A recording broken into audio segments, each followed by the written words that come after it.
everybody. Welcome to the first episode of a new series I'm calling From Blank Page to Book, where I answer reader questions about the author life.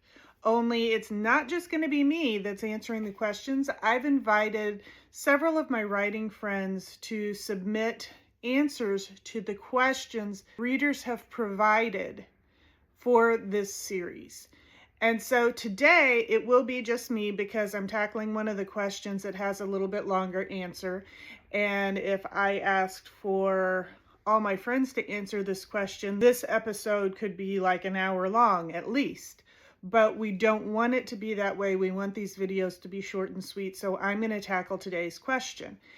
And that question for today is, what's the path from idea to book publication? And the reason that this is such a complicated question is because it's not the same for anyone that starts out on the path. I'll be completely transparent. I actually recorded this video a couple days ago, but after I got off, I had an idea and it really complemented the question. So I wanted to come back and redo the video so that you have this visual to go along with the question and answer. Think of it like I want to go on a trip.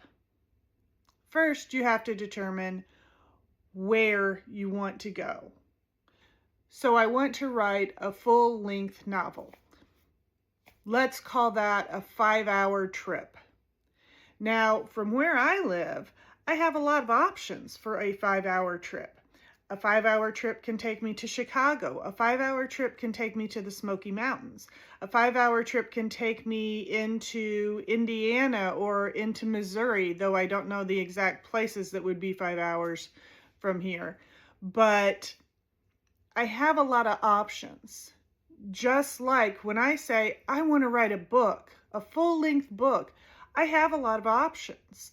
I can write nonfiction, I can write children's books, I can write novellas, I can write full-length novels, historical. There are so many options.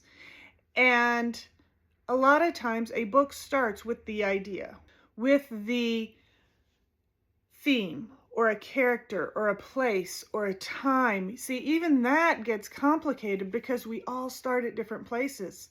And in my own writing, I found I start in different places for each book. Some of them start with the spiritual idea because I am a Christian author, so faith is woven into all the stories that I tell. But other times it's been a character. Other times it's been a place. No book starts the same way, at least not for me. For other people it may, I don't know. But regardless of that, there are a lot of different options. So I have to decide the destination. So I'm going to write a full-length book that's a contemporary romance. Okay, that's me going to the Smoky Mountains instead of Chicago. But even then, I'm not set on one path. To get to the Smoky Mountains, I have a lot of different avenues that I can take. If I wanted to, even though I live in Southern Illinois, I could go to the Smoky Mountains via California. Now, it would take way longer. It would waste a lot of gas.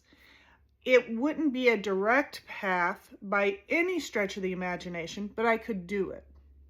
Or even more direct paths, there are a lot of options.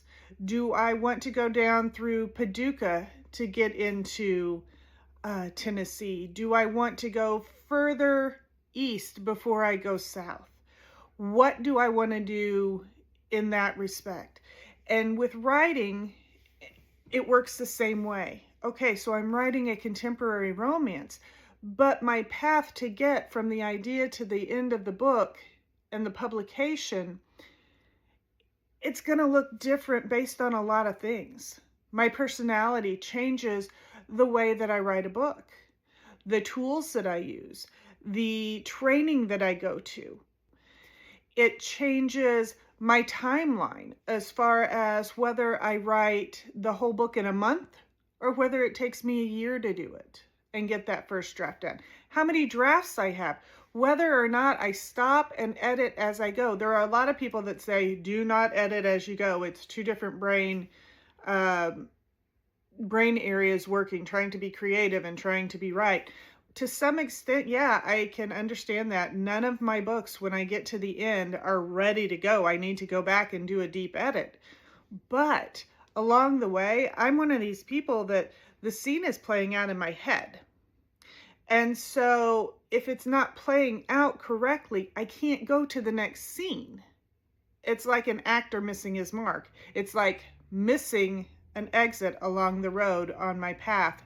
And I have to get back onto the main road so that I can keep going.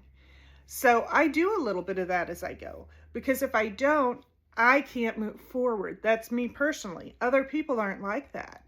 I jump into the writing. Other people may take time to research first. Other people may take time to do huge character sketches and know everything about every character before they start. Some people will write the story as kind of a basic first, without any of the sensory details and things like that that are really going to make the setting rich. And then they go back later and add in those details after they've got the basic framework of the story done. Everyone is different. So even in the writing, we see that. Okay, and then once we're getting close to our destination. And we have to figure out where exactly we're going to stop in that destination. So I said I'm going to the Smoky Mountains. Am I going to Gatlinburg? Am I going to stay in a hotel? Am I going to stay in a cabin? Am I going to stay in a resort? Am I not going to stay anywhere at all? Am I going to stay at a camping site? There's a lot of places. And when we look at getting close to the end of the destination, we've got indie publishing, whether that's self-publishing, whether that's using a smaller traditional company. A lot of people still consider that kind of indie publishing. Whether we want to get an agent and try and get our manuscripts seen by some of the bigger publishing companies that don't accept unsolicited manuscripts. There are places and programs available to help you basically self-publish, only not by yourself. There are vanity presses, which I don't suggest to anybody, but there are a lot of options out there. And I will say, do your research. Even if that's not your typical way of doing things, do your research, because I've seen so many stories of new authors being taken advantage of by companies and being out thousands of dollars and not knowing what to do with what they've got, not having a good quality book at the end because they didn't do the research. They didn't know that, okay, the editing that this company that they paid for really was not good, was not up to standards in the industry. So do your research for your editors, your cover designers, your formatters, the people that, or the companies that you're going to work with. And that's true whether you're self-publishing it or whether you're working with a traditional.